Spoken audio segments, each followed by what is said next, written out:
Eu nasci com uma deficiência física, você sabe, né? Eu sou a caçula de 4 filhos. Meu pai e minha mãe eram professores de educação física e não tinham muito dinheiro. Na época, raramente as pessoas faziam ecografia porque era algo muito caro. Então, eles só descobriram que eu tinha deficiência no momento do parto. Então, assim que eu nasci e eles perceberam que eu era deficiente, eles tomaram a melhor decisão da vida deles, ou melhor, da minha vida. Eles decidiram que eles não iam me tratar como deficiente, eles iam me tratar e me educar exatamente igual eles fariam com os meus irmãos. Ou seja, eu nunca tive regalias por ser deficiente, nunca ninguém adaptou nada para que a minha jornada fosse mais fácil. Não, eles me ensinaram a fazer exatamente tudo o que eles ensinavam para os meus irmãos. Eu tive que aprender tudo exatamente da mesma maneira que todo mundo aprende. Tentando, até conseguir.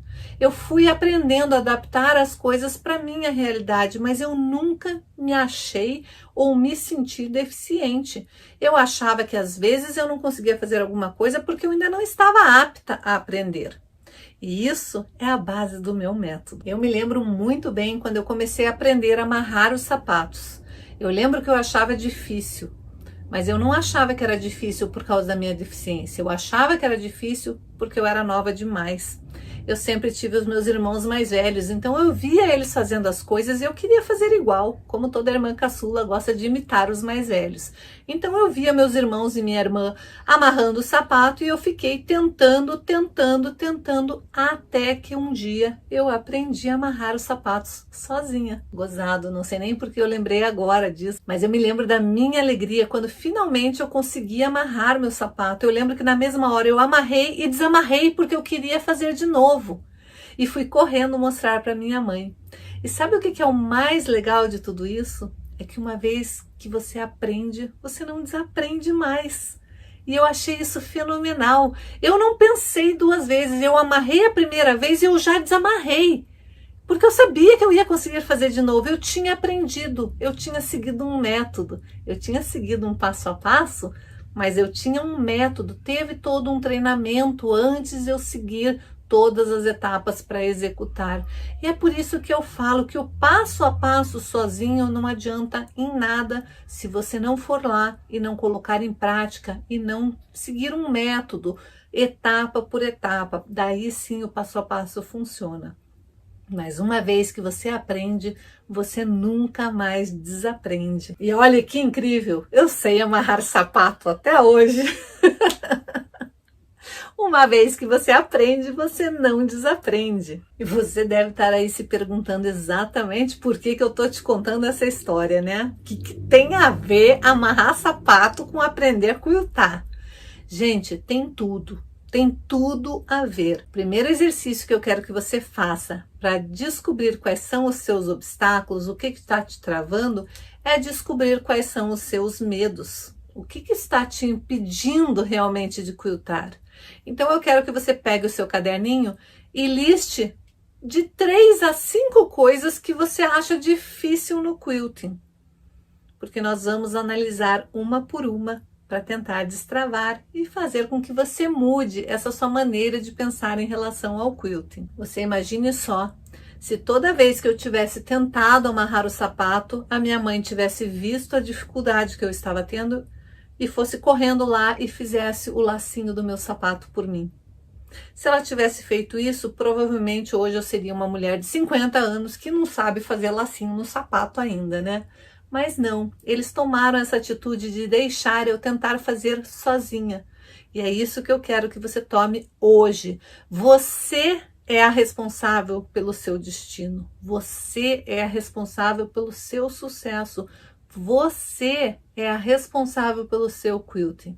Eu só vou te guiar, eu só vou te orientar, eu só vou te mostrar o caminho mais fácil. Mas é você que vai trilhar toda essa jornada. E o sucesso vai ser seu, não meu, vai ser seu. Cada um vai alcançar o seu próprio sucesso. E o sucesso depende mais de você do que de mim. E eu já vou dar uma dica aí para quem está na dúvida. Eu vou dizer qual que é o obstáculo que todos, absolutamente todos, passam em algum momento da vida. Eu já passei e eu tenho certeza que você também está ou emperrada nesse obstáculo ou já passou por ele. Esse obstáculo é a insegurança. Insegurança. E por que eu falo para você sair das redes sociais por um tempo? Porque as redes sociais geram isso na gente. A gente ficar sendo bombardeado de informações de pessoas que conseguem, vão deixando a gente cada vez mais inseguro.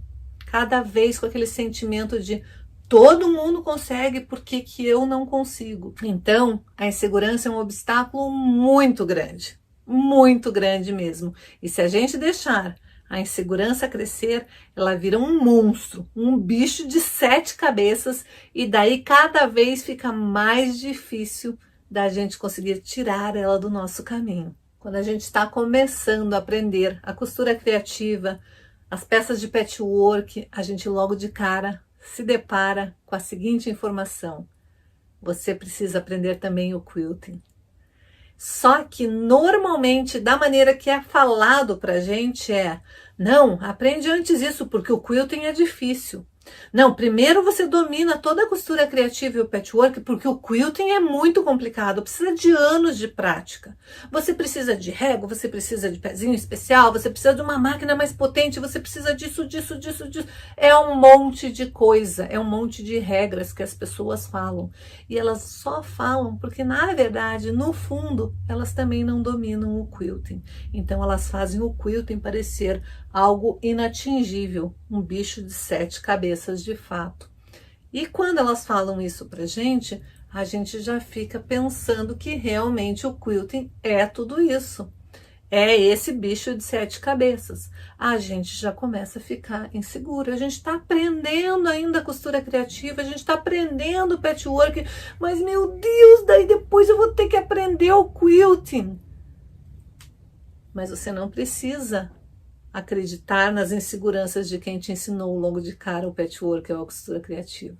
Você não precisa dar ouvido para as outras pessoas. O que eu te falei? Você tem que vencer os seus medos, você tem que listar e vencer os seus medos, os seus obstáculos. Às vezes tem pessoas que acham que a própria costura é difícil. Mas é para você? Não foi para mim. Então por que o quilting ia ser difícil? É só você mudar o teu jeito de pensar, o teu jeito de encarar as coisas. Você de fato precisa de um método para chegar no quilting fácil. Mas você não precisa achar que o quilting fácil é para pouca. E sabe por que nós temos que lidar e trabalhar muito bem com a nossa insegurança? Porque se a gente deixar a insegurança crescer, ela faz a gente achar desculpas, a gente achar um vilão, a gente achar um responsável. Eu não sei quiltar ainda porque o meu ateliê ainda não está pronto. Eu não sei quiltar porque eu preciso mudar de máquina. A hora que eu mudar de máquina, daí sim eu vou aprender a quiltar.